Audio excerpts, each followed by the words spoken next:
Masabi ko lang kay Biancy, kahit sabihin mo man na hindi para sa inyo o hindi man ko yun, dapat ka kasi alam mo naman na kayo ang binabantayan ng mga basher. Kayong dalawa eh. Kasi sikat kayong mag-hobby ay YPI. Kayo ang binabantayan. Kaya kapag pagdating ng mga ganyan, may mga kinukunik-kunik na issue, dapat siya is wag mo, tahimik muna para iwasan ng pagkunik-kunik yung kanya. Yun lang ang ma-advise ko sa kanya kasi yun din ang sabi ni Edo sa akin niya. Siyempre siguro nasaktan din si Edo doon. Kaya para sa akin, dapat wag niyang parang yung nangyari kasi. Ang mahirap kasi yan kapag may mga access sila sa mga nagsusumbong eh. Sa mga nagsusulsul eh. Kaya yung isip yung bata na tutuliro. Hindi niya alam kung ano yung kanya. Kapag subok lamang yan, wag mong itigil ang labayan. Hello, magandang araw sa inyong lahat mga kaibigan, mga kalingap. Narito na naman tayo sa ating YouTube channel at gagawa tayo ng panibagong reaction video. At dito sa reaction video natin mga kaibigan, mga kalingap, ang pag-uusapan natin mga kaibigan, mga kalingap ay yung mga nagiging hugot ni Biancy, mga kaibigan, mga kalingap, at ganoon din po mga kaibigan dito sa ginawang live streaming ni Jilo Mags, mga kaibigan, mga kalingap, yan po yung ating pag-uusapan for today. Pero bago yan ay shoutout muna kay Kuya Bal Santos Matubang, Kalingap Rob, and Ate Edna, at sa lahat ng ating mga viewers. Mega love shoutout po sa inyong lahat mga kaibigan, mga kalingap. Kay na Jesse Bicolada, Ate B Considerate, and Ma'am Misty Kayons. Mega love shoutout sa inyo. At Gingging Vlog 1991, mga kaibigan, mga kalingap. Suportahan po natin. So, ito na nga mga kaibigan, kasi nga ang daming hugot ni Biancy, mga kaibigan, mga kalingap, at marami nga mga sinasabi niya, damdamin yung kanyang mga sinasabi about doon sa kanyang mga hugot. At ito po yung ating magiging opinion dito, kung bakit nasabi ni Biancy ang mga bagay na yan at bakit ganito yung mga nangyayari, mga kaibigan, mga kalingap, At doon nga sa live ni Jilo Mags ay napagsabihan nga niya si Biancy na dahan-dahan doon sa mga nagiging post, doon sa mga inaano at inaantabayanan nga, mga kaibigan, mga kalingap, ng mga basher at nagdudulot ng napakaraming basher kay Kalingap Edo, mga kaibigan, mga kababayan. At alam naman natin, talagang pagkatapos ng isang issue ay may isang issue na naman, mga kaibigan. Balik-balik lang ang mga nagiging issue. Yan ang katotohanan dyan, mga kaibigan. Pagkatapos ng damit, pagkatapos ng may panibago na naman. So marami po mga kaibigan, at ngayon mga kaibigan panibagong issue about dito nga sa naging live ni Jilo Mags, mga kaibigan, na nagdudulot ng iba't ibang usapin. May mga basher si Biancy, may basher si Kalingap Edo, mga kaibigan, doon sa pangyayaring ito, live streaming ni Jilo Mags, mga kaibigan. So ito lang yung aking opinion at ito yung masasabi ko sa mga nangyari. Nandun na tayo, mga kaibigan, na talagang marami ang nag-aabang sa mga post ng bawat isa sa kanya. Pero ang sinasabi nga dito, mga kaibigan, ay bakit laging siya? Bakit hindi ninyo sisihin yung iba? Yan kasi yung sinasabi dyan. Yan kasi yung nakaabot sa aking kaisipan, mga kaibigan. Or yaan yung gustong iparating sa atin ni Biancy, mga kaibigan. 'Di ba? Yan po, mga kaibigan, na bakit laging siya ang nasisisi at bakit hindi nasisisi yung talagang taong gumagawa ng bashing dito sa EDC, mga kaibigan, mga kalingap. Hindi ko natutukoy sa inyo kung anong pangalan ng tao na yon, pero yun yung nararamdaman ko, mga kaibigan. At yun din yung gustong iparating ni Beyonce. Na bakit siya yung laging nababas. Siya lagi yung nagiging dahilan sa bawat ano niya.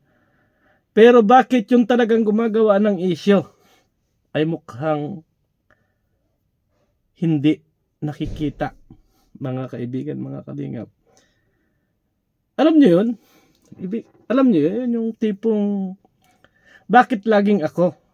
Bakit hindi ninyo nakikita yung isa? 'Di ba? At dito, napupunto ko na medyo lalalim ang usaping ito, mga kaibigan. Medyo lalalim kasi mukhang palaban na si Beyonce at mukhang may gustong ipagtapat, mga kaibigan, sa kanyang mga nagiging post kasi halata natin, mga kaibigan, mga kalingap, na nasasaktan yung bata. Ang tanong dito, mga kaibigan, hanggang kailan at hanggang saan tutungo ang usaping ito? Kaya doon sa mga naging live ni Jello Mags, mga kaibigan, na pinayuhan si Bibi Beyonce, wala mang masama doon, mga kaibigan. Para sa akin, walang masama, totoo naman yun. Pero ang hinanakit nung kabilang side, mga kaibigan, sa side ni na Beyonce, ay bakit hindi yung isa ang inyong sinabihan? Parang ganun ba? Oo, sa totoo lang. Yun po yung bulong na nakarating sa atin. Na bakit ako yung inyong inagsasabihan samantalang yung kabila na puro post at sila yung gumagawa ng bashing, ay bakit hindi nasisisi? Di ba may hugot? Anong may hugot, mga kaibigan? May hugot ito. Bakit yung kabila, yung side niya, side ni Beyonce, ay sinisisi ninyo, bago itong kabila na ito ay hindi ninyo sinisisi, na siya yung inagsisimula ng laging bashing. At nakikita naman natin, mga kaibigan, yung mga posts noong mga basher na yon, or yung mga tao na yon, ay naapektuhan yung bata doon, mga kaibigan, mga kalingap, at nasasaktan siya sa mga nangyayari. Nararamdaman ko yun. Yun yung bulong sa akin, mga kaibigan, yung bulong sa akin. Yung bulong sa akin, na bakit? Bakit ako lagi yung napapagsabihan, pero yung isa hindi? Ibig sabihin may hugot yun, mga kaibigan, mga kalingap. Ay ako dito, mga kaibigan, hindi ako magsasalita na Beyonce, wag mo itong gawin ito, wag niyong gawin to. Kasi hindi ko naman kilala kung sino yung side na inasabi, at hindi ko rin nakikita kung sino yon. Pero alam ko na yung tinutukoy, yung nagdadala ng bashing dito sa AIDS community. At alam natin na napakatagal na nun, pero bakit hindi siya natitigil? No, hindi siya natitigil. Ito ba ay sabi nga, ito ba yung taong ito ay untouchable, na hindi mapatigil-tigil? At bakit ako yung lagi napapatigil? Parang ganun ba yung nasasabi, mga kaibigan? Kaya ako dito masasabi ko dito sa naging live ni Jello Mags, mga kaibigan, ang hirap ng kalagayan na magpapayo tayo doon sa side. Halimbawa, parang may side to side tayo, mga kaibigan. Parang manghirap nun. Kasi nagdaramdam yung isa. Kaya sabi ko nga, mga kaibigan, palagi tayong nasa gitna. Kasi dyan, sa part na yan, na bakit ako yung napapagsabihan samantalang yung isa ay hindi, na nagdadala ng bashing. Diba? May hugot yun, mga kaibigan. May hugot yun. May hugot yung ginawang post na yun ni Beyonce, at doon sa nakarating sa aking bulong. Dapat nasa gitna lang. Kaya ako dito, mga kaibigan, mga kalingap, sa usaping ito, Sa totoo lang, lagi ako nasa gitna. Wala akong pinapanigan. No, wala akong pinapanigan. Ayaw kong maba si Kalingap Edo, ayaw kong maba si Beyonce. Bakit? Matatanong ninyo, sino ang kakampihan ko? Wala akong kakampihan kasi parehas love ko ang dalawa na yan. Oo. At bakit ko natatalakay at bakit ko natatapik ito mga kaibigan, mga kalingap? Kasi gusto kong malaman doon sa kabilang side na yan kung ano ba talaga ang intention nyo. Bakit kayo ipatuloy na ganyan ang ginagawa? Bakit patuloy nyong ginagawa yung mga bagay na yan? Alam na ninyo kung ano ang ginagawa nyo. At kung hindi man kayo nakakapanood sa akin, wala man akong magagawa. Pero alam nyo na kung ano ang ginagawa ninyo.